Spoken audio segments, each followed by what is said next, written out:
Hey you guys, it's Mish. Welcome back to my channel.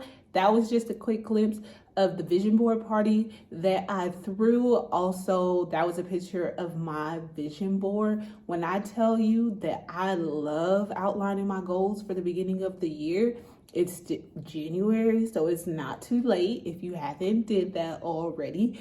But in this particular video, I'm going to be talking about my fitness goals and my financial goals for 2022. If that's something that interests you, be sure to check out the rest of the video. So you guys, fitness goal number 1 is to do more cardio. And within that, my plan is to devote one of my morning workouts to pure cardio in the abs. And then the second part of that is to make sure that I'm doing 20 to 30 minutes of cardio 4 to 5 times a week. I don't know about you guys, but me and cardio just don't get along, nor have we ever gotten along. And I blame that on my coaches growing up. And I feel that running was some form of punishment or conditioning I didn't like either. So it's just I don't want to run. I don't want to get on the Stairmaster. I don't want to get on the elliptical. I don't want to get on the bike. But I'm going to do it. And I think going off of those, I vividly remember being tormented, quote unquote, by my coaches, running flights of stairs inside the parking garage, running umpteenth suicides, having to complete miles and miles and a half in a certain amount of time. And it was just never enjoyable. And I feel that that's because I was always being pushed to my limits. I mean, me and of course my other teammates to do better, to have that little bit of extra to get into conditioning shape, to have our endurance built up. And I get it, but still to this day, it's just run for fun. Nah, I'm not doing none of that. So thus far, I have been incorporating cardio slowly into my routine. And the 20 to 30 minutes is not actually that bad. And I've committed to that number. However, it's not on one specific machine. So if I go in the gym and I start off on the treadmill and I get in 10 minutes and I'm just I cannot do this anymore, then I'm going to get off the treadmill and I'm going to get on the elliptical, or I'm going to get on the Stairmaster and I'm going to get on the bike. And that has turned out to be beneficial to me because I'm still getting my cardio in. However, I just happen to be breaking it up amongst the cardio machines offered. So my second goal is to get to 150 pounds and maintain that weight. I personally feel that that's just my optimal weight and that I would look ideal according to my vision of the best version of myself. Right now, I'm at 160 pounds, so I have 10 pounds to go, which is actually harder for me than I thought. I'm really good at maintaining weight. I think it's just a matter of fact of losing it. So my plan for that is to, of course, make sure that I'm sticking to my cardio plan. I think that that's going to play a huge factor in me attaining my goal this year. Second, I want to consume less carbs. I'm about the carbs. About the carbs, meaning breads and pasta. Whenever we go out to eat, 9 times out of 10, I'm having pasta. They have bread on the table. I'm enjoying that. Seconds, thirds, fourths, whatever I feel comfortable with. Where is the self-control? I don't know. I blame genetics. I blame growing up eating whatever I want. But still. So next, I want to limit my sugar intake. Your girl says sugar baby. And I'm addicted to sugar. It's really sickening. But then at the same time, I'm just dang, there's so much sugar in everything. So I just want to limit that. And I'm definitely one of those people right now who loves some ice cream, some warm cake and ice cream after a meal. Dessert, yes. I'm ordering dessert with my dinner so that when I finish this, bring out the sweets. I do know that I'm getting better. And every time I don't have a dessert after that, I get a little bit excited. Now, don't get me wrong, like I'm not depriving myself entirely of sweets and snacks and things of that nature, because that's something that I enjoy. And I do believe that things like that in moderation are still perfectly fine for you. Even though I'm trying to reach particular fitness goals, like it's still going to happen. I just can't go overboard.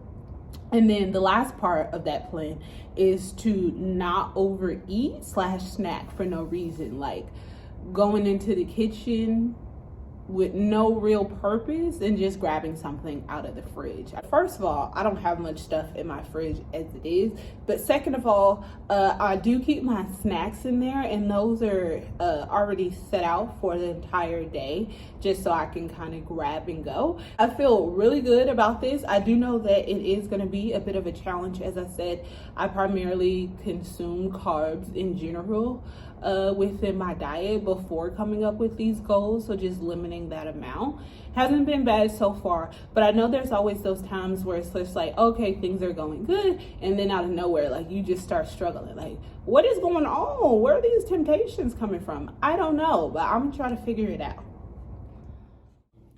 So on to these money goals. My first money goal is to pay off my smaller debts.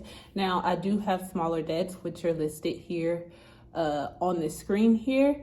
Not that much, but still something. At the end of January, I should have paid off my washer and dryer, as well as my cell phone, and then the other ones throughout, you know, the rest of the month. With that in mind, like it's something that I know needs to be done and it's going to happen, but it's not like, oh my gosh, you have $6,000 worth of smaller debt. Like, it's not a number that is all that alarming to me. It's just stuff that I came up with as I was looking over my finances, which I quickly do. And I'm just like, hey, like, why are you slow playing this? Just go ahead, pay these things off. And, you know, at the end, it's going to be more beneficial to me.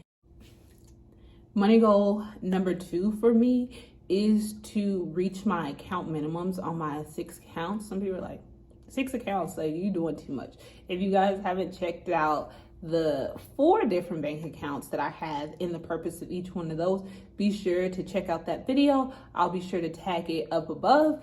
But yeah, I do have 6 different accounts, and from what I want, that total should be $20,000 that I have accessible. I have this kind of thing in my head that I need to have access to a certain amount of money. Now, the rest of the money can be in stocks, can be in deferred comp and things of that nature, but I just feel comfortable with that number. And if you don't have that number yourself, that is something that I encourage you to do, whether that's your emergency fund, your regular accounts, whatever it is. Just make sure that you have that number inside of your head and that you don't go over that number. Because I know before I came up with that number, I used to be caught up on like, okay, I'm gonna saving it to this amount, and then once I got to that amount, then I was just like, but I just want to put, you know, extra $3,000 over here. At what point do you stop? Because money sitting idle inside of your bank account is not doing anything for you. Like, it's not making you money. The small amount of interest that you're making. My third goal, pay $14,000 towards my student loan debt this year. So the plan in my head is that the first few months of the year, at least until May, I will have paid off all of my May or June, paid off all of my smaller debts, and then I will have reached my account minimums, which is the $20,000. Then I can focus of the year on paying off that $14,000 in student loans. So I still, as you can see, am on my debt-free journey and paying off these student loans.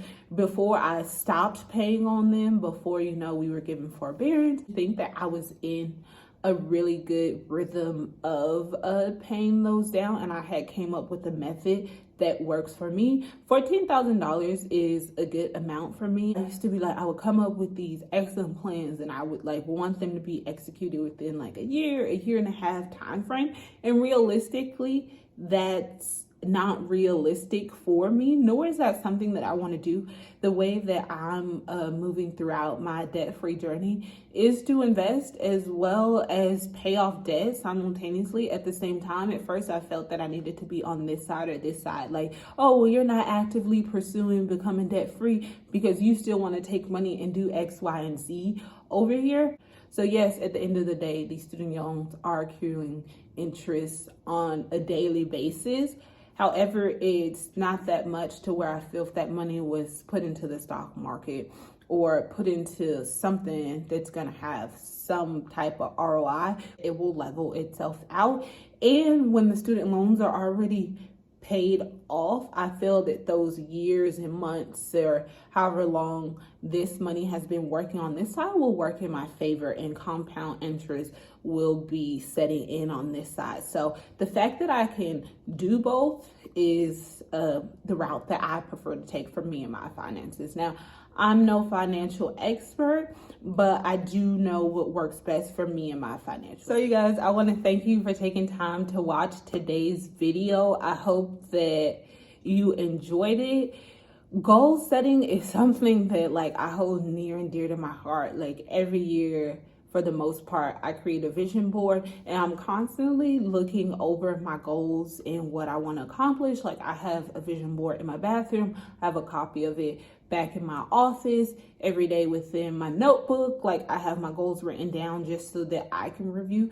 I truly believe that the more that you look at stuff and you review it, like your brain has a way of subconsciously like thinking about stuff while you're asleep throughout the day, and stuff just starts to come to you ways that you may not have thought about on your own if you just periodically glanced at your goals. But with all that said, don't forget to like, subscribe, comments below. Be sure to let me know, one, what are some of your top goals that you plan on reaching? And if you haven't outlined what you want to accomplish this year, like what's holding you back? And as usual, don't forget to take time to enjoy your journey, and I'll catch you guys in the next video.